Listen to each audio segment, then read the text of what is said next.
எங்களுடைய குழு வந்து ரஷ்யா, ஸ்பெயின், கிரீஸ், லாட்டிவா, ஸ்லோவேனியா ஆகிய நாடுகளுக்கு செல்ல இருக்கிறோம். நிச்சயமாக தீவிரவாதத்தால் தொடர்ந்து இந்தியா பாதிப்புக்கு ஆளாகி கொண்டிருக்கிற சூழலை நாம் பார்த்து கொண்டிருக்கிறோம். சமீபத்திலே பஹல்காமிலே நடந்த ஒரு சம்பவத்தை மிக மோசமான தீவிரவாத தாக்குதலால் 26 பேரை நாம் இழந்திருக்கிறோம்.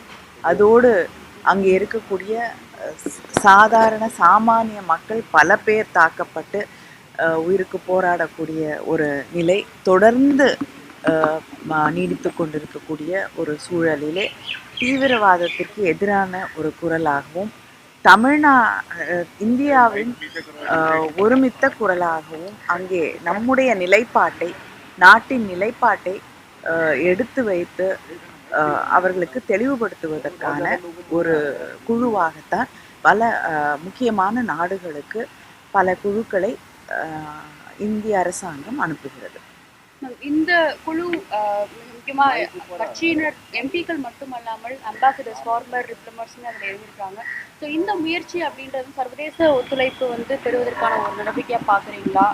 எந்த மாதிரி சர்வதேச அளவிலே நம்முடைய நிலையை, நாம் எந்த அளவுக்கு பாதிக்கப்பட்டிருக்கிறோம், நம்முடைய நிலைப்பாடு என்ன என்கிற அந்த ஒரு நிலையை எடுத்து சொல்லுவதற்காக, ஏனென்றால் இப்பொழுது நாம் பார்த்து கொண்டிருக்கிறோம் நம்முடைய அண்டை நாடாக இருக்கக்கூடிய பாகிஸ்தான் இந்தியாவை பற்றி வேறு கருத்துக்களை உலகம் முழுவதும் பரப்ப தொடங்கி இருக்கக்கூடிய சூழலிலே உண்மையான நிலவரம் என்ன, நம்முடைய நிலை என்ன, நிலைப்பாடு என்ன என்பதை எடுத்து சொல்லுவதற்காக இந்தியாவின் சார்பிலே எம்பிக்கள் அடங்கிய ஒரு குழு, ஃபார்மர் அம்பாசிடர்ஸ் எல்லாரும் இருக்கக்கூடிய இந்த குழுக்கள் உருவாக்கப்பட்டு அனுப்பப்படுகிறது. அதே சமயம் ஒரு முரண்பாடான கருத்துக்கள் இந்த குழு எவ்வாறு how they define the group அப்படின்றதுல ஒரு பிரச்சனை இருந்தது. ஏன்னா திரிணாமுல் வந்து ஃபர்ஸ்ட் வித்ட்ரா பண்ணிட்டு திரும்ப ஒரு ரெப்ரஸன்டேட்டிவா கொடுத்தாங்க. காங்கிரஸ்மே வந்துட்டு எங்களுடைய அந்த ரெக்கமெண்டேஷன்ஸ் வந்து அவங்க எடுத்துக்கலான்ற ஒரு குற்றச்சாட்டு ஜெயராம் ரமேஷ் வச்சார் இல்லையா? ஸோ அதை நீங்க எப்படி? இதெல்லாம் வந்து யார் போறது, யார் போகாம இருக்கிறது, யாரை வந்து அந்த கட்சி அனுப்புகிறது அப்படிங்கிற வந்து சில கருத்து வேறுபாடுகள் இருந்திருக்கலாம். ஆனால் ஒன்று அடிப்படையான ஒன்று, நாம் இந்த நாட்டை பிரதிநிதித்துவப்படுத்துவதற்காக அதன் பிரதிநிதிகளாக நாம் செல்கிறோம். We are going as Indians. We are not here to talk about conflicts or difference of opinions. We all care about the country. நாட்டை பற்றி அத்தனை பேருக்கும் அக்கறை இருக்கிறது. நாம் பார்த்தோம் அப்பொழுது பிரச்சனைகள் நடந்து கொண்டிருந்த கூடிய ஒரு நேரத்திலே ஒரு